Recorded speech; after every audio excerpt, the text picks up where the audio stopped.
Hello, guys. Imagine that you are heading to the popcorn stand at the movies. You are not that hungry, but you never miss popcorn. There's usually a small bag for $1.5 and a large bag for 4. This time you notice that there's a medium bag for $3.50, which gets you thinking. You don't really need a large bag, but now it looks like a great deal. For an extra 50 cents, you go from a medium to a large bag. You don't want to miss out on popcorn. Better the large one, please. Why do we prefer the large bag once the medium bag is added to the mix? Today, in deciding how to decide, we will talk about the decoy effect. And what exactly is it? The decoy effect describes how, when choosing between two alternative options, the addition of a third, less attractive option, the decoy, changes our perception of the original two choices. Back to movies and popcorn. Imagine that the movie theater sells 50% of small popcorn bags and 50% of large ones. But they want you to buy more of the large ones, the target, and less of the small ones, the competitor. To do this, they add a medium-sized bag to the available options. The decoy should be inferior to the target in both relevant aspects, size, and price. At the same time, the decoy should be superior to the competitor in one aspect, the size in this case, but inferior in the other aspect, the price. The decoy effect is measured by comparing the frequency of choice of the target in the absence of the decoy compared with when the decoy is added. If the decoy is well designed, you should expect an increase in the market share of the target. In this case, the market share of the large bag went from 50% to 75%.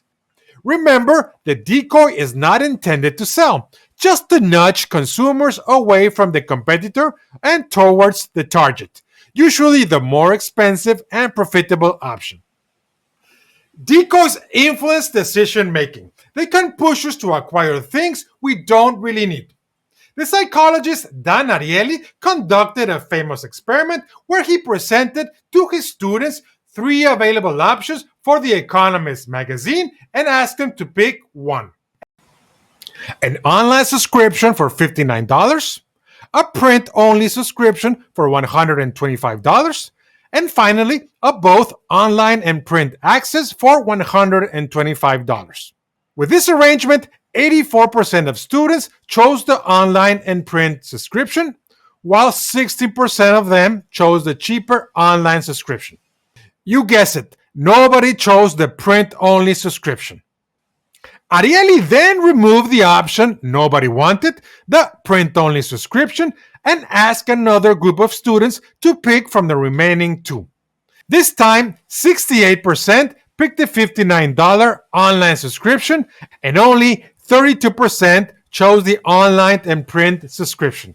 The most popular option became the least popular, and the least popular became the most popular. Even though students would have been happy with a cheap online subscription, simply adding a decoy nudged them to spend almost $70 more on something they didn't really need. And why does the decoy effect happen? First, decoys work subconsciously. Invisibility is part of what makes the decoy effect powerful. When pushed to choose the target, we might feel that it's in our best interest to do so. Second, decoys help us to make our decisions. We want to decide fast, and decoys provide a clear path and make our lives easier, though not necessarily better. Third, decoys capitalize on loss aversion. We hate to lose and to miss a good deal. The target shines as a no-brainer, a great deal. You don't want to be caught with an empty small popcorn bag and craving for more popcorn, right? Better pay more. And why is this important? Decoys are commonly used by businesses when selling food, beer, airline tickets, vacations, cars, cameras, smartphones, television sets, you name it.